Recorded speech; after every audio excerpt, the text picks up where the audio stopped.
সিহঁতে এজন পণ্ডিতক মাতে। পণ্ডিতটোৱে সকলো চালি জাৰি কয় সিহঁতৰ হাতত আজিৰ দিনটোহে আছে। যদি আজিৰ দিনটোত সিহঁতে একো কৰিব নোৱাৰে তেতিয়াহ'লে ধীৰাজৰ আত্মাই আদিতিৰ আত্মাটোত লগত লৈ যাব। মেঘনাই সকলো কথা খুলি কওঁতে পণ্ডিতটোৱে কয় এই আত্মাবোৰ বহুত বদমাছ আৰু শক্তিশালী হয়।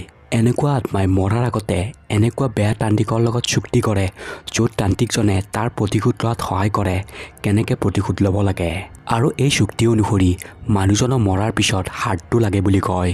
তেতিয়া মেঘনাই বুজি পায় মৰাৰ পিছত দেউতাকৰ হাড়টো কিয় নোহোৱা হৈ আছিল। তাইৰ দেউতাকে জীৱনত অসফল হোৱাৰ বাবে ৰাধিকাক ইয়াৰ কাৰণ বুলি ভাবি আৰু তাইক পিছত শান্তানুৰ লগত সুখী থকা দেখি সেই তান্ত্ৰিকটোৰ লগত চুক্তি কৰিছিল সি এটা ভয়ানক আত্মা হৈ ৰাধিকাৰ সকলোতকৈ প্ৰিয় তাইৰ ছোৱালী আদিতিৰ আত্মাক নিজৰ লগত লৈ যোৱাত সহায় কৰা, যাৰ বিপৰীতে সি তান্ত্ৰিকজনক হাড়টো দিব ৰেডি হৈ গৈছিল। ইয়াৰ পিছত সিহঁতে পণ্ডিত